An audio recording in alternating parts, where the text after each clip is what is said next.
السلام عليكم ورحمة الله وبركاته أعزائي السادة المشاهدين، أهلا وسهلا بيكم في حلقة جديدة. وحلقتنا النهاردة جايين نتكلم عن تاني أفلام عيد الفطر المبارك. طبعا الفيلم الأول اتكلمنا عليه الفيديو اللي فات وهو فيلم سيكو سيكو، تقدر ترجع تشوف الحلقة موجودة على القناة، هيظهر لك رابط الفيديو فوق. إنما الفيلم اللي معانا النهاردة جايين نتكلم عليه وهو فيلم الصفا ثانوية بنات للنجم والفنان علي ربيع، والفيلم هيتعرض في أولى أيام عيد الفطر المبارك. طبعا إحنا شهر رمضان، الأيام الأخيرة من شهر رمضان بتجري زي الصاروخ ويأتي عيد الفطر المبارك، فكل سنة وانتم طيبين وعيد فطر مبارك عليكم وعلينا جميعا إن شاء الله. فكل اللي عايز تعرفه عن فيلم الصفا ثانوية بنات هو ده اللي احنا جايين نتكلم عليه في حلقتنا النهاردة. فقبل ما نبدأ الحلقة ما تنساش دعمك ليا، تعمل لايك، تشترك في القناة، تفعل زر الجرس عشان توصل لك كل جديد وجديد. معاكم أخوكم إسلام، ويلا بينا نخش في الحلقة على طول. الصفا ثانوية بنات. امال فين الولاد؟ تعملوا ايه في بعض؟ انا جيت فين؟ شد كرسي واستراحة يا عم. ايه ده؟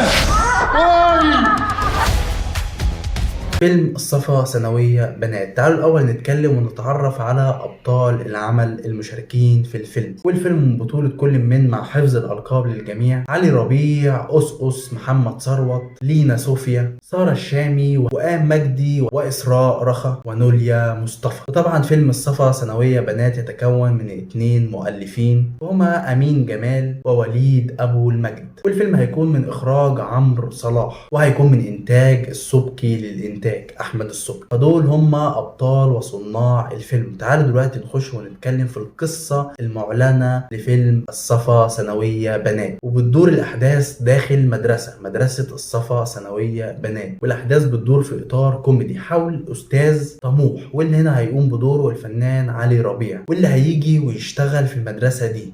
ده انا حتى اسمع ان انتوا جدعان وما بتكسفوش ست. لو ما سكتيش هقول للقطر كله ان الست دي.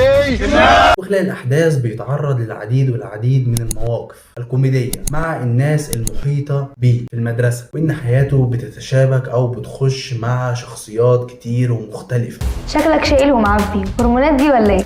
وقف يا بنت، رايحه فين انت؟ بهرب.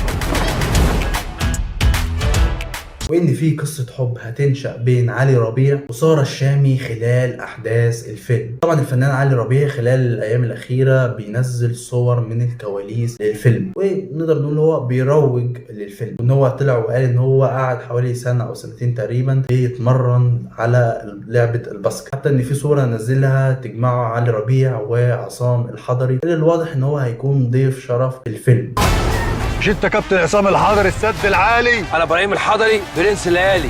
يا ابراهيم والله يا عصام الحضري مع البطيخه بتاعته اهي. ومن الواضح ان احنا بس مش هنشوف احداث جوه المدرسه، احنا هنشوف احداث مختلفه، لان خلال صور الكواليس شفنا علي ربيع بكذا شخصيه، في زي صعيدي وفي زي مدرس، وبعد استاذ الالعاب وهيبقى مدرب الفريق. طب فين الفريق؟ كان فيه وخلص. لو هتمشي دم خفيف احنا ملوك الضحك عشان تبقى فاهم. كده في زي مدرب، وبعد كده بيلعب باسكت. انت قاعد يا بابا. تعرف مدرب باسكت؟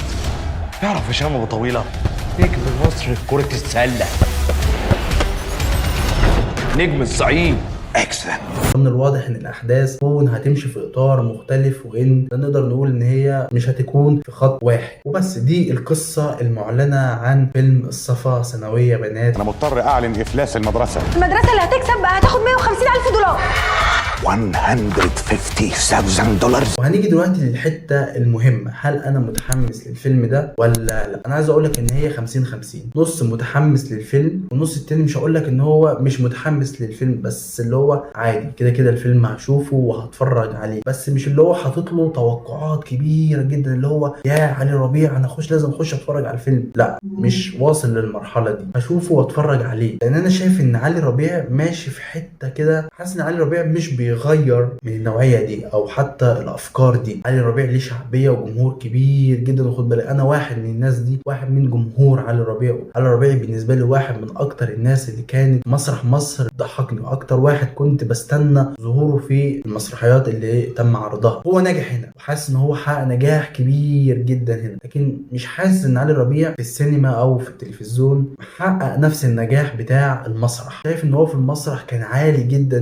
انا بالنسبه لي لي افضل افلام وافضل الاعمال اللي قدمها علي ربيع كان الفيلم حسن وبقلص مع كريم فهمي. ده واحد من اعلى الافلام اللي شفتها لعلي ربيع. من بعد كده ماشي في تيمة اعمال هي مش مفهومه. يعني مثلا اخر فيلم لعلي ربيع كان فيلم على الماشي. انا عايز اقول لك ان انا الفيلم ده اتفرجت عليه اكتر من مره، شفته اكتر من مره بسبب فكرته حلوه. حسيت ان الفيلم كان ممكن يجي منه احسن من كده ويتعمل احسن من كده. انا عايز اقول لك ان الفيلم ده حقق ايرادات كبيره جدا وحقق نجاح كبير جدا، وبالاخص بره مصر، السعوديه او الدول العربيه. والفيلم ده لما نزل على المنصات على ما اعتقد ان هو كان بقى رقم واحد، شاف كتير جدا وكان متصدر المنصات. حتى علي ربيع كان منزل سكرين شوت للموضوع ده. فالفيلم حقق نجاح. بس حاسس ان الفيلم او اعمال علي ربيع محدش بيتكلم عليها، محدش بيقول لك تعالى نخش نتفرج على علي ربيع، هنفتح فيلم علي ربيع. ما اظن ما بسمعهاش كتير، ما بشوفهاش. اللي هو الفيلم لو جه قدامك ممكن تتفرج عليه، ما يجيش في بالك تعالى نتفرج ده في فيلم لعلي ربيع. ممكن يجي في بالك ده في مسرحيه في علي ربيع كان متالق تعالى نخش نتفرج عليها. لكن لما تيجي للاعمال اللي بتتعرض اذا كانت في السينما او دراما تلفزيونيه، قليله جدا الفكره دي او الحته دي قليله جدا. انا حماسي للفيلم الصفا الثانويه بنات حتى الاسم او حتى الكاركترز اللي موجوده والصور، انت في حاجه مش فاهمها، في حاجه مش مفهومه. حماسي للفيلم ده زي ما قلت هو 50-50 عادي. انا اخش اتفرج على الفيلم واشوف عجبني تمام هقول الفيلم حلو وعجبني، ما عجبنيش عارف اللي هو عادي، مش هكون متضايق. اجي في العموم انا مش بنتقد علي ربيع على قد ما بنتقد فكره اختياره للاعمال، لا اقل ولا اكتر. وفي الاول وفي الاخر اتمنى التوفيق لعلي ربيع، وان الفيلم ده رغم كل اللي قلته ان هو يكون مختلف ويحقق نجاح كبير جدا، نطلع وكل الناس تتكلم عليه. انا واحد من جمهور علي ربيع، انا واحد من الناس اللي بحب علي ربيع جدا جدا، وده مش انتقاد، انا بتكلم بس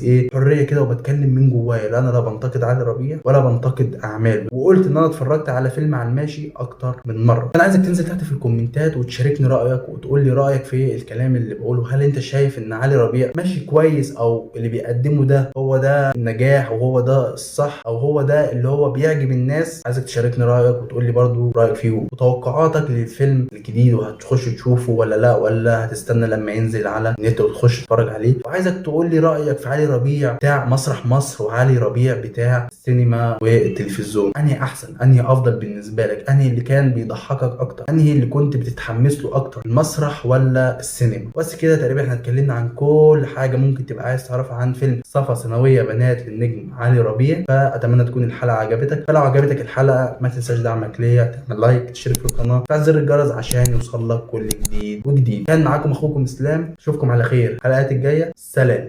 ايه ده؟ انت ايه اللي جابك السعاده؟ ايه هي بايساك في راسك ليه وانت ابوها؟